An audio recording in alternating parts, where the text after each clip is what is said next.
What is good, YouTube? It's your boy Quinn Wade coming to you with the 11 through 20 draft. If you watch the first one, it'll be on the playlist. So make sure you watch my rebuilding series. I'm going to start that. Since the draft lottery is over, I can start talking about the draft. I want to give a shout out to Draft Express again for allowing me to know the knowledge of these players. Since I can't watch every college game, I have to use his analysis to be smarter about these players, know what they bring to the table, what they bring to the team, and what they can do.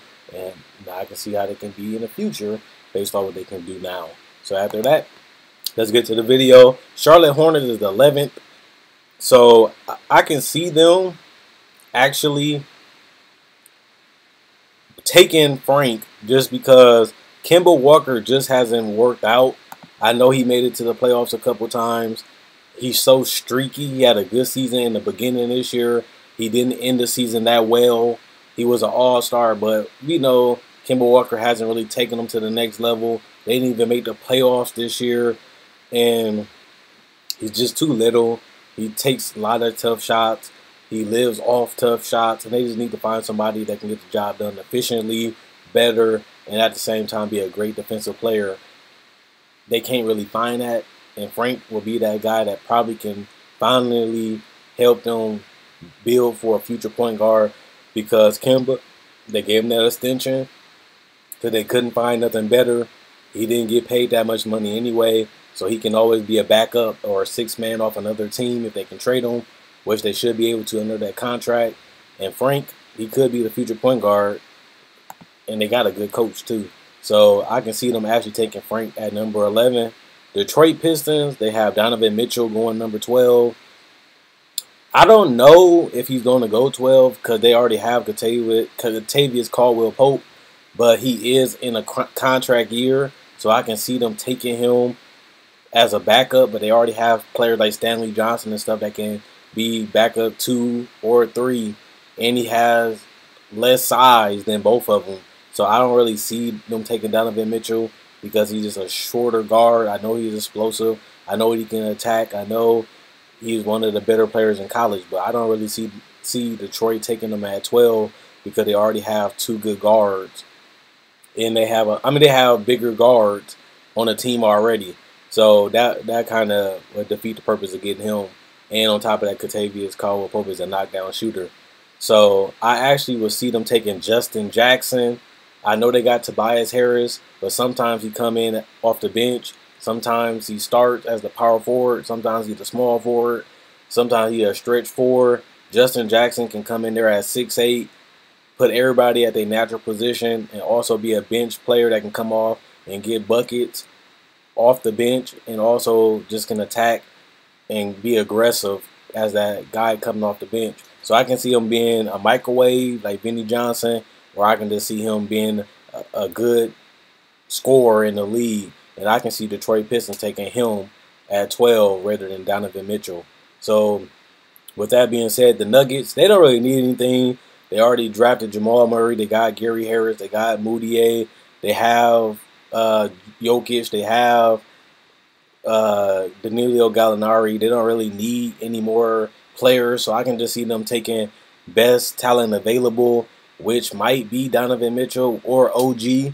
I had OG going in the top 10, just off potential, but I can see Donovan Mitchell becoming like a player that they can take just to take best talent available, or I can just see them taking OG if he's still there. That's what they have him going 13. And all I can see is the Nuggets really taking best talent available because they got players already.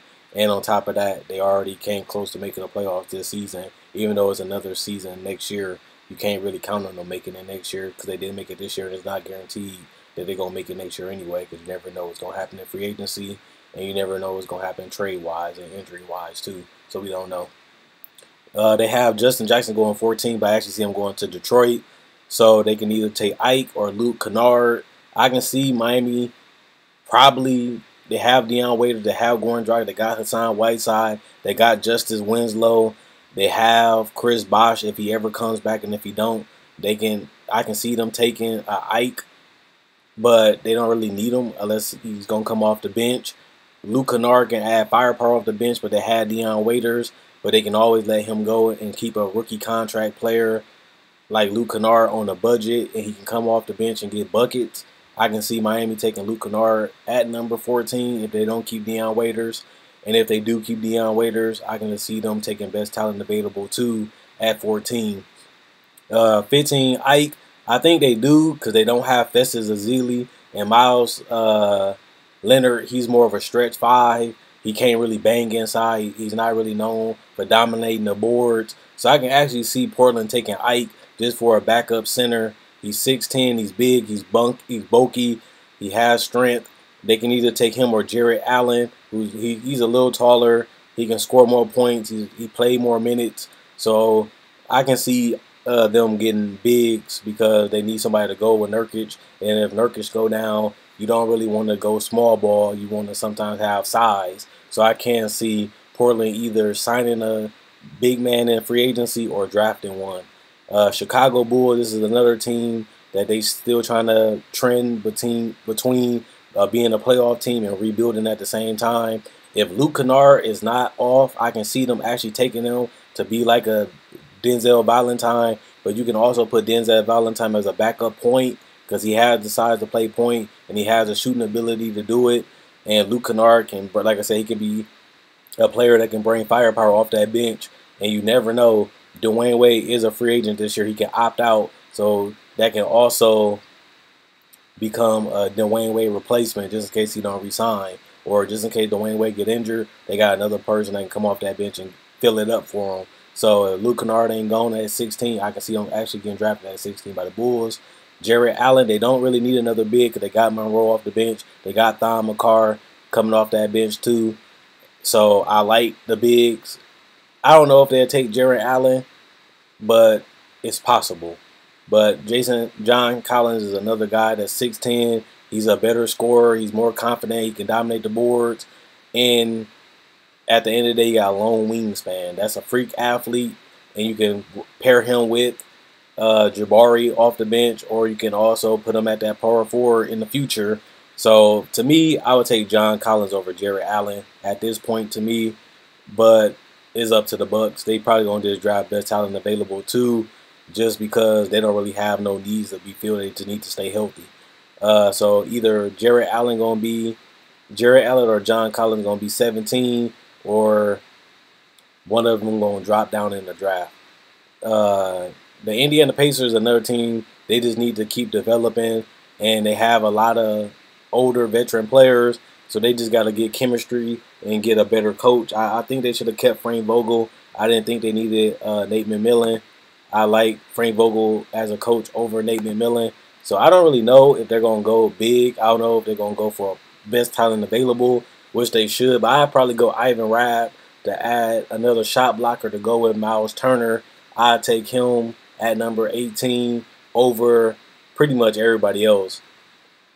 To me, I'd rather take another long athletic person that can rebound, get boards, and protect the rim. So Ivan Rabb would be the guy I'd take if I was Indy, and put him at the power forward and put Miles Turner because he's 7 feet at the center, and it'll put up a long athletic lineup that can protect the rim and cover a lot of space up. So I actually think Ivan Rabb would go 18 to me if they was drafting for needs and not wants.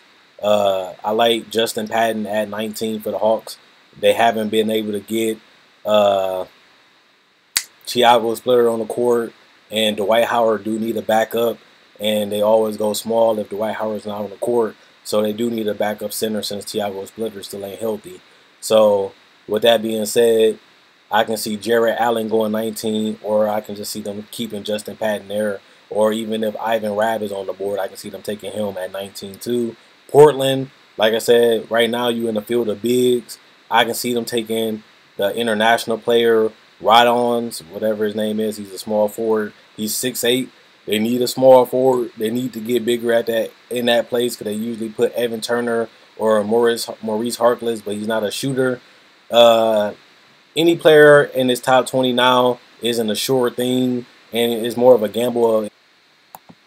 It's a gamble of what do you need, who you willing to take a gamble on, because from the draft combine, you see how the player is, you see how the player is going to develop in the future in your mind, and then you get to meet the player in person. So this top 20 and below, You're basically drafting players that either you like them as a person, you like their work ethic, and you like what they can become. So Portland, to me, they got a lot of young talent. They got Nurkic, they got McCollum, Damian Lillard. They have talent. They have potential superstars on that roster. So I don't really think the biggest position to me for them to fill is the 3 and the 4. I don't like Aminu. I don't like Harkless. So they can either fill those positions with this draft, or they can continue to develop the talent they have, take a gamble on the player, and see if it can pay off in the future like they did on Nurkic.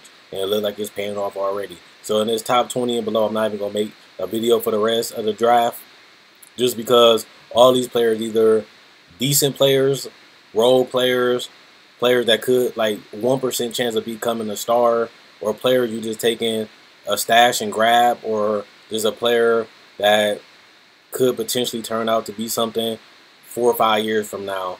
But with that being said, comment, like, subscribe, and share. Check out my website, announcetheplayground.com. Also, like my website, announcetheplayground.com on Facebook. It'll be in the comment section, in the description. Show support, show love. Thanks for being subscribed. Thanks for watching the video for the new viewers. And Basketball Analysis signing out.